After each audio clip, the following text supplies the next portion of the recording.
This is just an excerpt from a full episode. If you enjoyed what you hear here, go check out other full episodes, either on YouTube or as part of the podcast feed. Enjoy!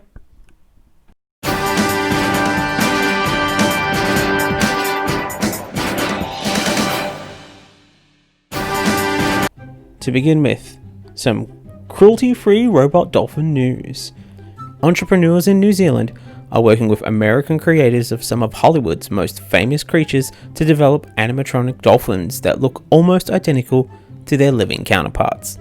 The designers, Roger Holzberg, a California-based designer of the life-size robot bottlenose dolphins and a former creative director at the Walt Disney Company, and Walt Conti, responsible for some of cinema's best-known sea creatures, including Deep Blue Sea, Flipper, and Free Willy. Aha! There it is. There's the truth. This guy is guilty for making sea creatures in theme parks extremely popular by helping portray them as a magical friend for a magical friendship between a boy and a whale. And this is his way of making recompense. We see you, Conti. We see you.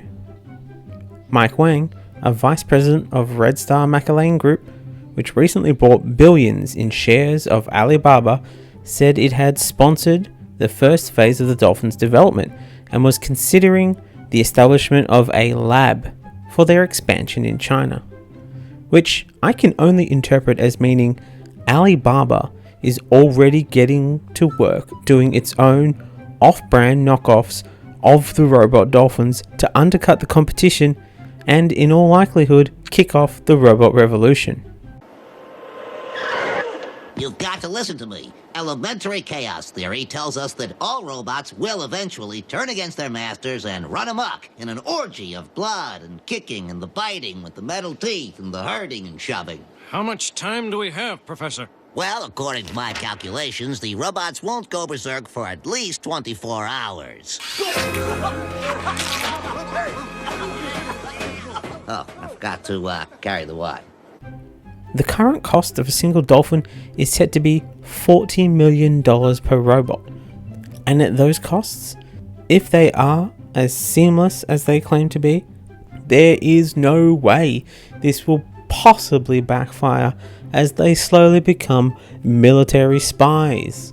I mean, we already use real dolphins as military spies, and we have no real control over those.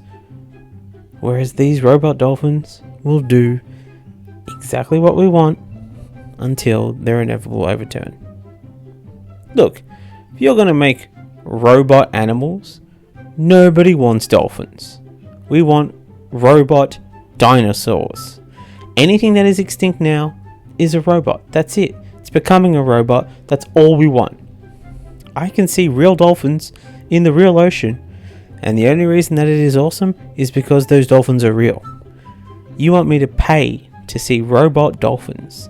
They better be doing stuff regular dolphins can't do, like tell a story, run a marathon, and not rape other dolphins. Yes, that's right. A lot of dolphins are rapists. So a robot substitute makes a modicum of sense. But then we should maybe have robot football players as well. A lot of them have similar problems. We can have them compete in the Red Bull Presents the Ultra Dude Rocket League. But I don't care about any of that. I want robot dinosaurs. And sure, robot dinosaurs are a mishmash of the two most popular Michael Crichton novels, where we contemplate the what-ifisms of science, nature, and the folly of the human spirit in pursuit of reckless progress. A sort of modern Prometheus's modern Prometheus.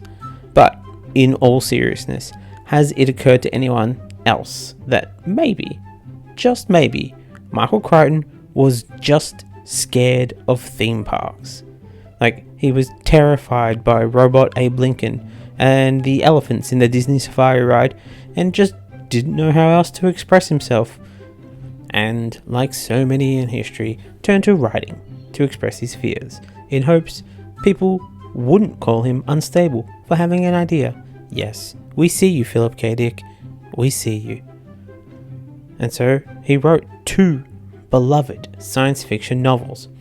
And maybe in the end, it's really Yelp that is stopping us from finding the next great science fiction writer, because it is squashing their fears, their creativity, and their secret thoughts. Yes, thank you all for attending my TED Talk.